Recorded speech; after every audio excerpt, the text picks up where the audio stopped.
Good evening, dear friends, to our Thursday evening sharing on the Christian mystics. I believe it's 11 in the series now, and it would be good for you to share the next 30 minutes with me. But first, can we just spend a little time just coming into the presence of love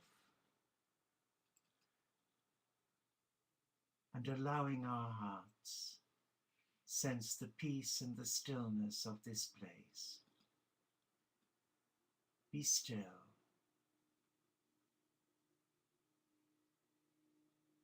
And just focus on your in-breath. Breathe in,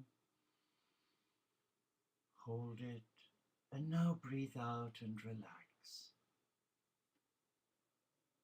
Just be aware of the great Christian mystics around you.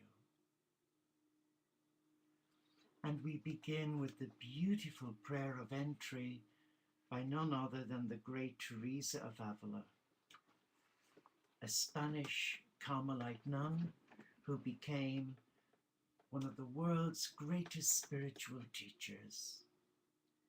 And you can recite this prayer after me quietly to your heart.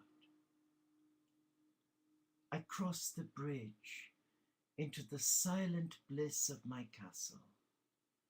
I close the drawbridge and forbid all outside influences from entry into this holy place, a place that is my soul. Here in my castle, I am alone with God, and under God's light and protection and companionship, I discover the depth and the beauty of my soul. I embrace the power of prayer. I open myself to divine guidance. I surrender myself to become as a channel for grace, healing, and service as God directs my life. Let's stay with those words. As God directs my life. And in the silence of this time together, my prayer is that the spirit of divine oneness will reawaken within your heart and mind an awareness of the I am presence of God within. Be still now. And this evening, our focus is primarily on another great mystic, the great Thomas Aquinas. And this is what Thomas has to say. God is most joyful and is therefore supremely conscious. We hear a lot about consciousness today, but does anyone connect consciousness and joy? For Aquinas, joy is not just our noblest act, but a birthplace of consciousness. Because God is most joyful, God is most conscious. The same would clearly hold for us. And the more joy we tap into, the greater our consciousness. Can we, when we want more self-awareness and conscious understanding, reach for joy? Can we birth a culture that puts joy first? And again he says, God delights. God is always rejoicing and doing so with a single and simple delight. In fact, it is appropriate to say that love and joy are the only human emotions. emotions that we can attribute literally to God. Aquinas elevates love and joy as the only human emotions directly connected to God. Not revenge, not anger, not sorrow, not even regret, and not desire. How does this correspond with your image of God or divinity or the Creator? Do you see God always rejoicing with a single and simple delight?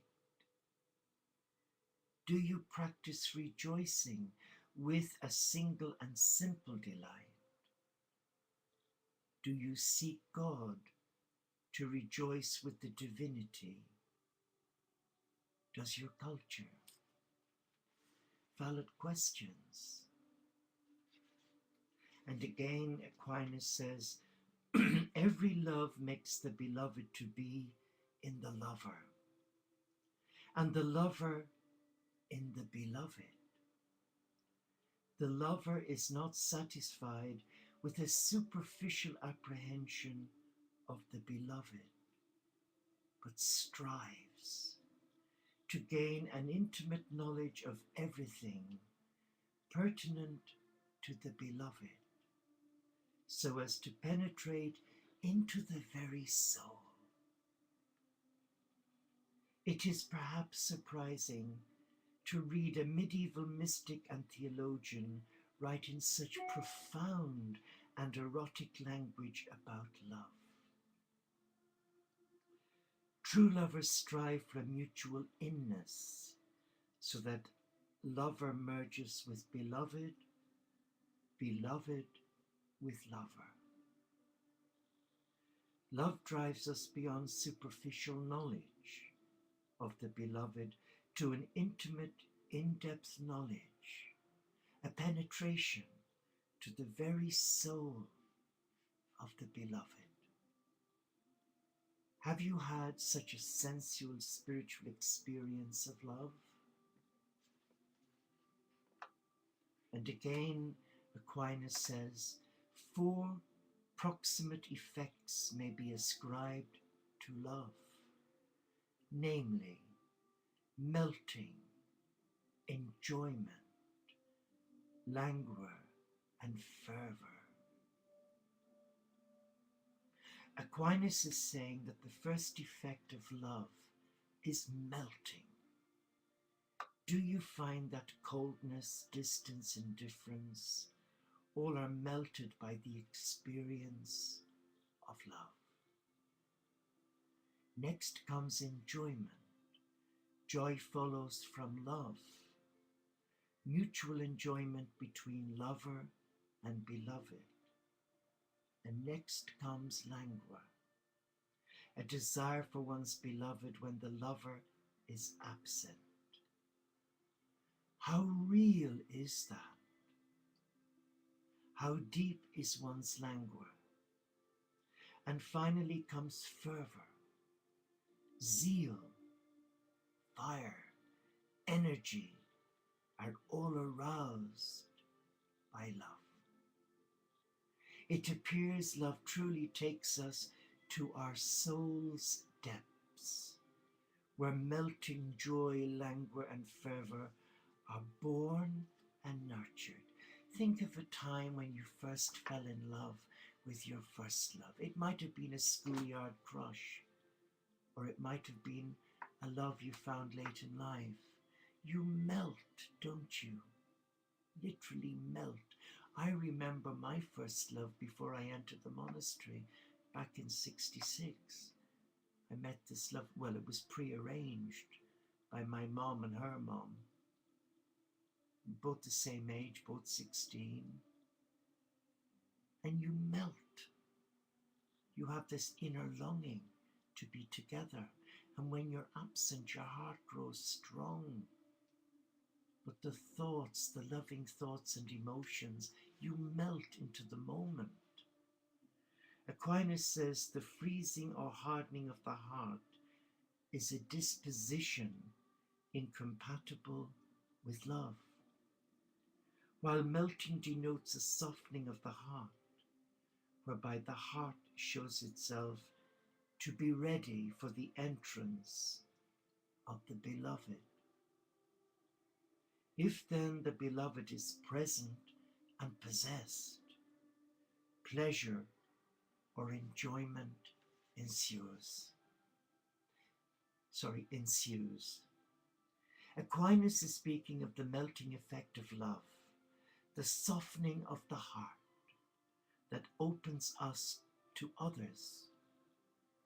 No love can follow without this softening, and it applies to every relationship, romantic, filial, and divine.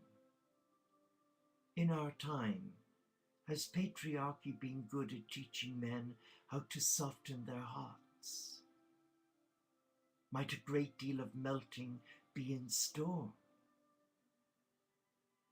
Aquinas promises that enjoyment and pleasure ensue when the heart is ready for the beloved to enter.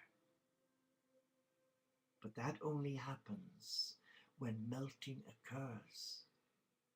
Hardness of heart is incompatible with love. Wow, so beautifully said. And Thomas says, but if the beloved is absent, two passions arise, namely, sadness at its absence, which is denoted by languor and an intense desire to possess the beloved, which is significant by fervor. Absence arouses sadness and a yearning to possess. Thus languor and fervor are triggered by love. These sound like very powerful forces, powerful energies. How adept are we at tapping into them, using them as our fuel, our fire. Look for sadness and a yearning to possess, for languor and fervor in your own soul. Look for the fire and the zeal. Good things can come of reconnecting to these deep feelings. When we lose this sense of fervor or zeal, we become couch potatoes, or we fall into a depression. We can easily turn to addictions to fill the void in our soul. Wise words from Thomas Aquinas. And he goes on to say, love is cause of all that the lover does. Love is the cause of both pleasure and sorrow. What does he mean by that? Do you agree with this? Does love so take us over that it becomes a cause of everything we do? How great is that? What are the dangers in this? Are you and I lovers in all we do? Lovers of whom? For whom? Whom are we serving? How does our work derive energy and fire from this love? And who else is benefiting? Can we do better, purifying our love? And who else is benefiting? Can we purify our work? This teaching is about bringing eros to everything we do, for eros is the passion for living that Aquinas celebrates. And looking deeply at sorrow, Aquinas has learned that even sorrow happens because of love. The deepest loss is directly related to our deepest love. So what has given us great joy? Thus it is love that undergirds all our deepest experiences in life, the negative as well as the positive. Love causes pleasure, and love causes sorrow. Love is the common thread of all life's adventures. And Thomas Aquinas says, while pleasure can be entire and perfect, sadness is always partial. And woe again to modern ears. Aquinas sounds almost naive, proposing that only pleasure can be entire and perfect, while depression is temporary. What would he make of our modern world, so steeped in cynicism, moroseness, and clinical depression? Aquinas lived at a time when people believed goodness and pleasure were more foundational than sadness and woe. Does any Western culture or religion still teach that? But is this not what indigenous peoples demonstrate? I once met a man who was living among indigenous people on an island in the Amazon rainforest. I asked him what they teach him. Joy, he said. They experience more joy in a day than I do in a year.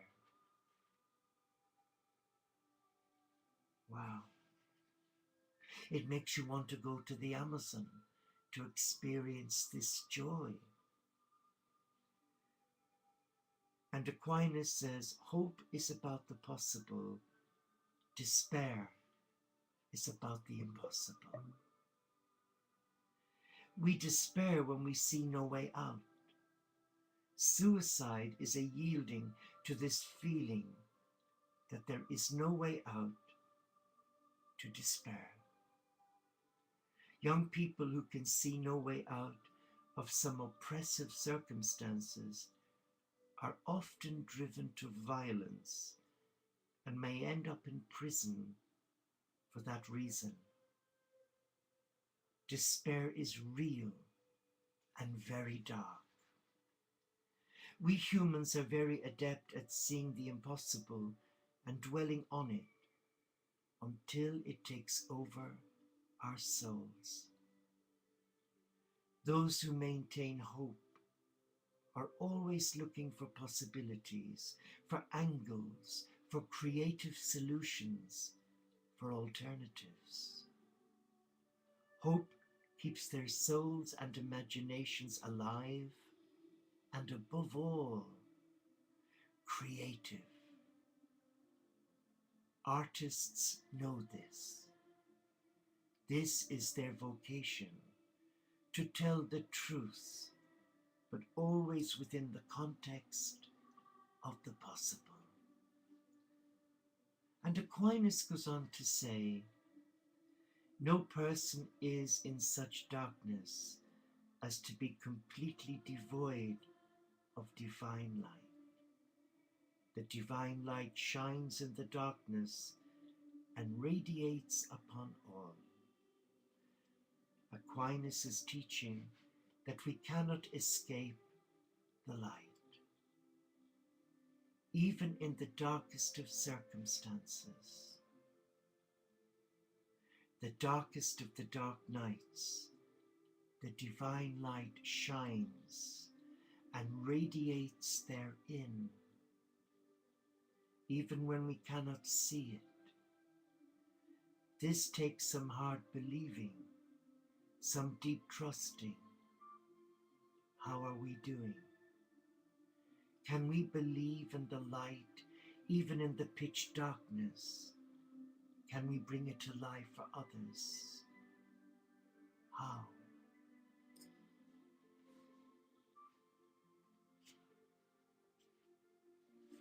And Thomas Aquinas goes on to say, every love causes ecstasy. To suffer ecstasy means to be placed outside oneself. And you can see evidence of that, can't you, when you go to the Vatican in Rome and see Teresa of Avila before the Christ in complete ecstasy in that beautiful statue of marble. The detail, amazing. Aquinas says we suffer ecstasy, we undergo it.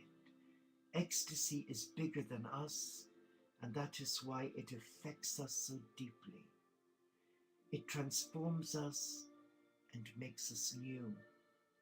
It makes us alive when we are feeling deadened and puts us outside ourselves, beyond our pains and woes and doubts.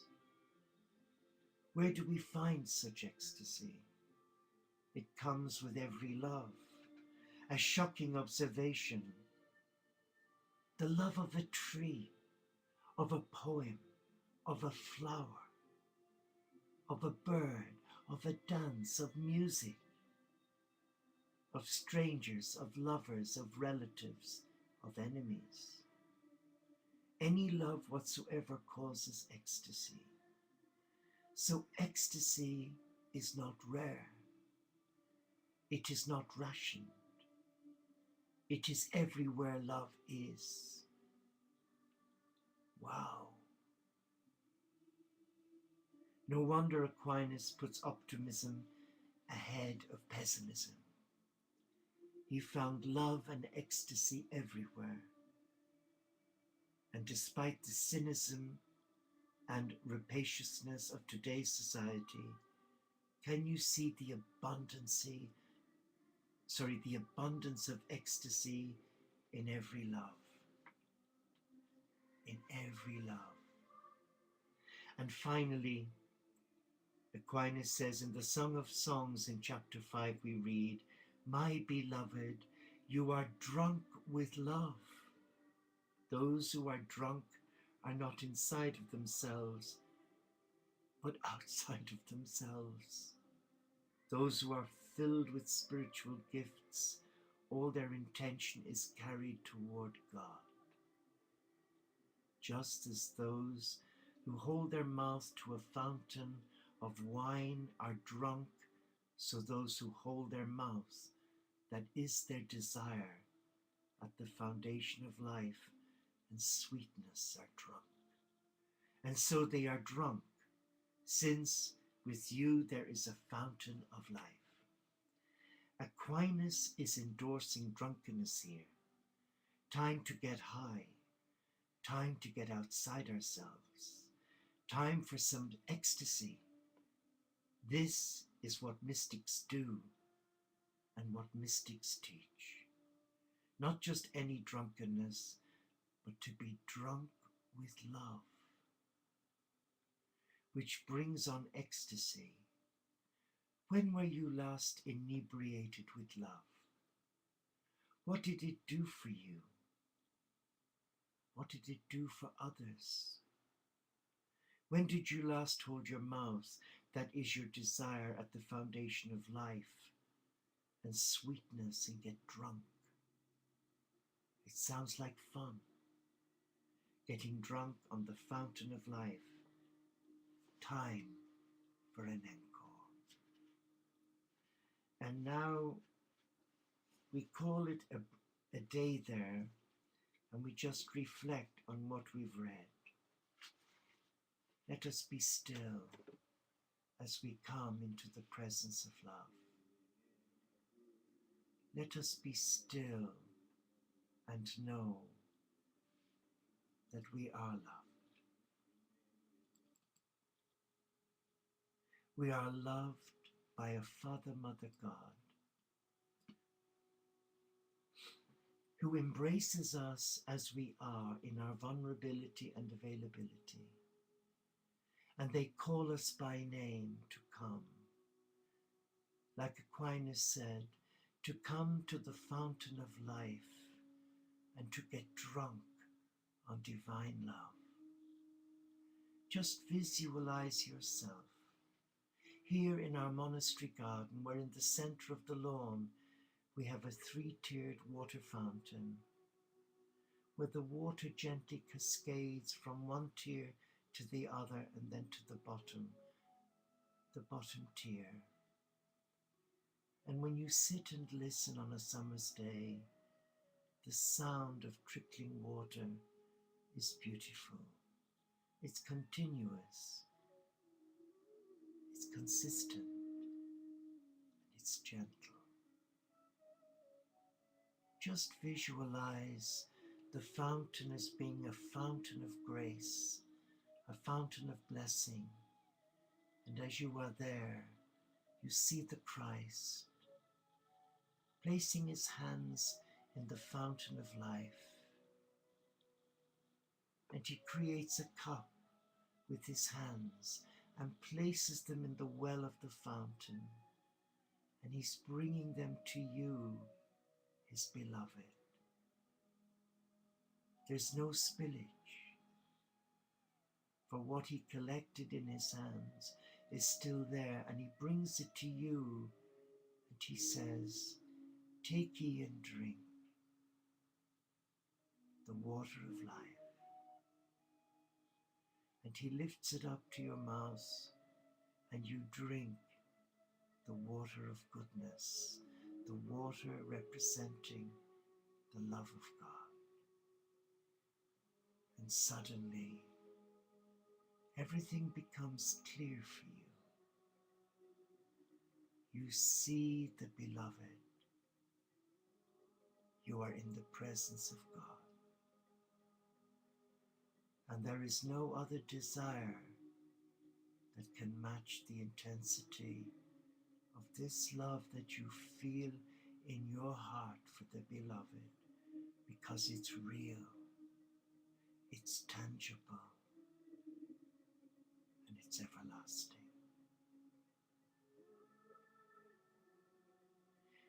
There's a melting within you. There's a hunger for more. There is a desire of your soul to embrace the very mystical heart of God. And there is a yearning when you are absent from that love. Just sense the love, the intimacy, the gentleness. And as you look at the hands of the Christ, you feel them with your hands, you touch them, and you sense a sensuality of holding the hands of the Christ. Suddenly, energetic flows of love is rushing through every part of you. You're on fire with the love of God.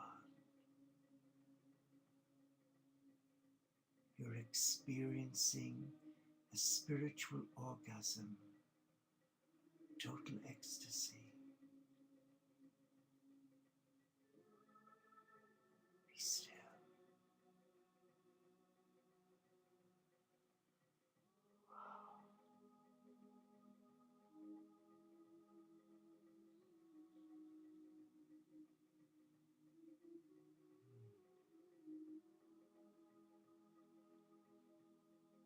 And know that in this moment, there is no other moment to compare with this moment. For you are in the arms of your first love,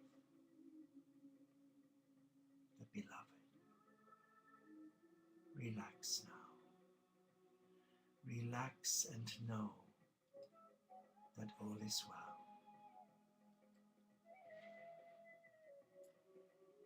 And this is the intimacy that Thomas Aquinas has shared with us this evening. I pray that feeling lasts a little longer. Nourish it, nurture it, treasure it, and bless you for being here. Namaste, Shalom, Inshallah, Paxet Bonum, Om Shanti, Solo di Carita, Salam Alaikum, and may the intimacy of the beloved stay with you and allow you feel, sense that you are of noble birth, a child of God. Thank you for being here.